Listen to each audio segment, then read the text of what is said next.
Another important point when working with so-called chronic disease is again to use intuition in the way of a pendulum or O-ring technique or something to measure the levels of the disease in the person.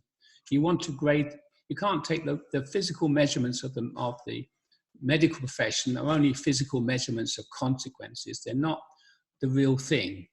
They're not really what's going on. So you need to be able to measure the diseases like cancer or Parkinson's, or you need to be able to measure it out of 10, grade it out of 10. So if it's really seriously established, it's 10 out of 10. And you're aiming to get it down to 0 out of 10. So what I've seen is with cancers, the cancers start off at 6 or 7 out of 10, depending on their active or whether they're disseminated. And with cancer, active means you've got a cancer in just one site, and disseminated means that the dustbins of the cancer have the toxic substances in the local lymphatics have overloaded and have what's the word? They've come out of the dustbin, overflowed out of the dustbin into other areas and started corroding them and evading them and destroying them.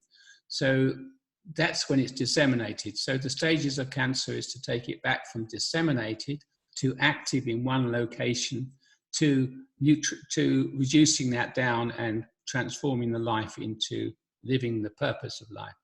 So, and that isn't so difficult. What I've seen is that the cancers go from something like 6 out of 10 to 0.6 out of 10 in a matter of 3 months, and maybe to another 0.06 out of 10 in another month or two. So, and the journey is from active cancer or active any disease into inactive to not being cancer, and then to start living the life that was intended, and from the blocked up energy is being turned around and is moving into living the life. This is not an easy process, and it's not a fast process, but it is a doable process in many people.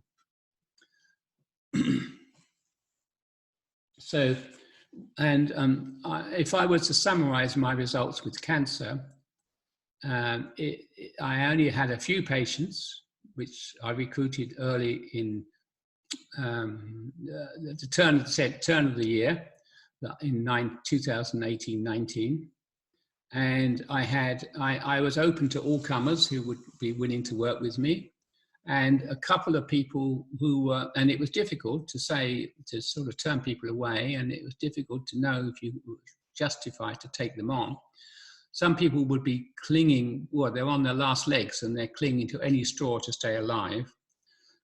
That's not an easy situation. And in that situation, 2 of the patients I took on died pretty rapidly because they were too far gone. All their systems were collapsing. There was nothing left to turn it around.